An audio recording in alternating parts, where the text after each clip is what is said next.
Well, we got Princess's Crossbow. I wonder what lies in wait on the continent of Evil Lord.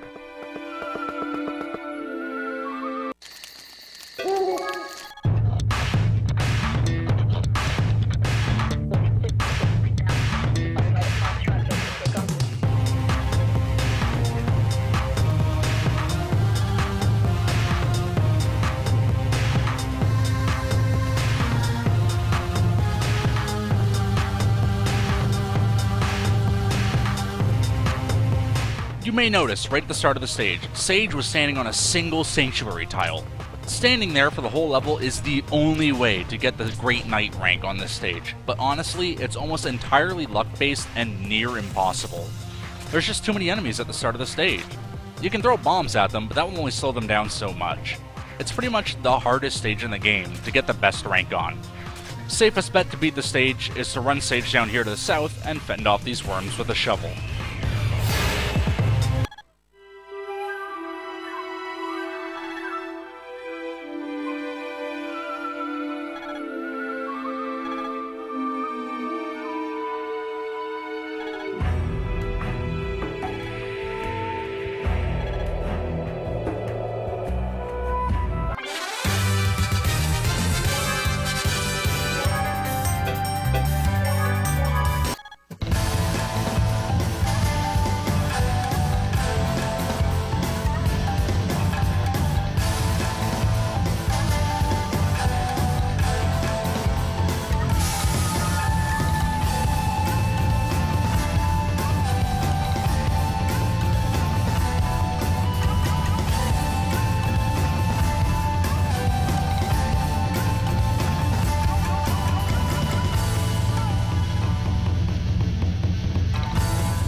Blue Bedlam Bells work a little bit differently than normal ones. They're destroyed just as easily, but doing so unleashes a giant wraith to chase you down. Granted, they're not all that hard to take care of, but it's another obstacle in your way. They move really slow, but you can't stun them or draw aggro from them like a normal enemy, making them a constant threat to Sage.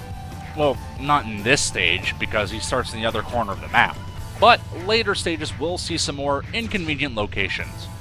It's usually a good idea to hit it with weapons rather than run into it, because he'll do a decent chunk of damage each time if you touch it.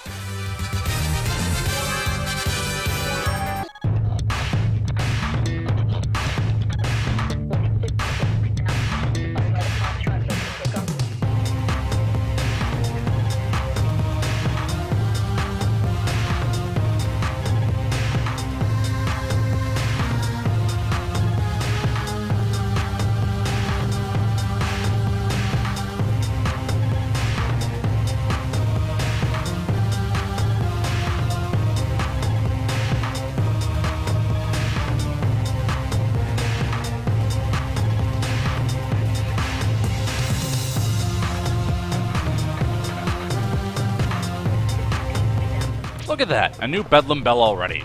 Golden Bedlam Bells are interesting in the fact that they are indestructible, and if my memory serves me correctly, they only show up one more time in the whole mode, which feels a little half-assed, but whatever. Regardless, they're really annoying. Since you can't destroy them, you have to take care of the noise monsters instead. And since you can only stun enemies in this mode rather than flat out kill them, you have to carry them all the way somewhere else they aren't going to be able to reach the bell. Thankfully, this handy corral right above it seems to keep all the enemies in check.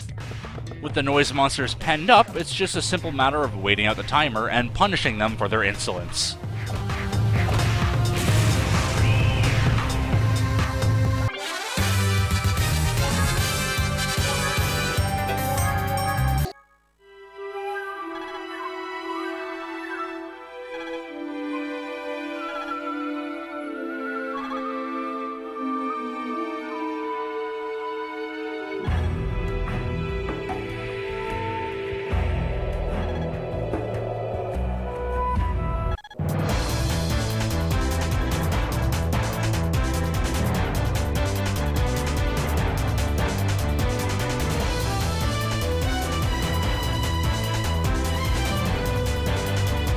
Since it's been a while since we've run across Bullwood, I feel the need to reiterate a very important fact about her. A single hit from Bullwood will kill Sage. Sage didn't get hit during that first punch because I was carrying him, but if you're not there to protect him, he will go down. Bullwood is the only enemy who can do that, and you really need to be careful to keep Sage out of punching range at all times. Heck, Bullwood doesn't even need to be all that close. Even if you get punched by Bullwood anywhere in about a 10-foot radius around Sage, Sage can still get hit. Bullwood's fist is almost like an area of effect spell.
And so Sage lets us in on an important tip that I've already discussed stages ago.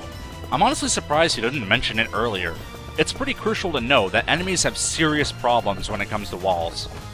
Other than that, I like the idea behind this stage, because it's the only one that forces Sage to stay in one spot.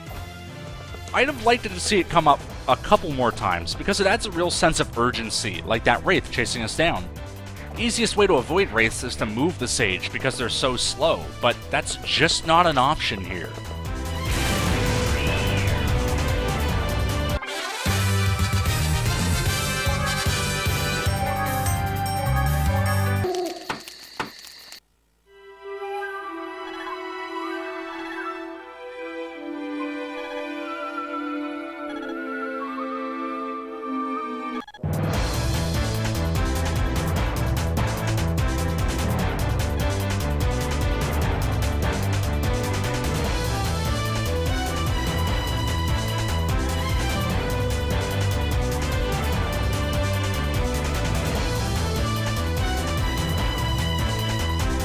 Since we've leveled up enough times to make a few powerful bombs, let's try them out.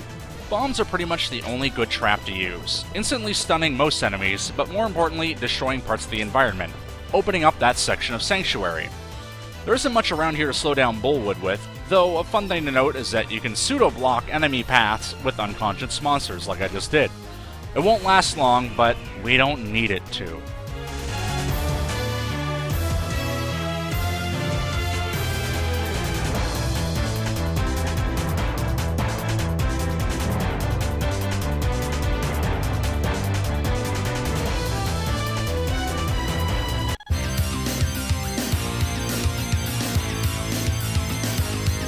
You didn't think we'd be able to finish her off with a single spell of destruction, did you? It didn't work the other two times. The second part of this fight is no harder than the first. It's actually easier, seeing as there's no other enemies around. Fun fact, getting punched by Bullwood can send you smashing through breaking obstacles.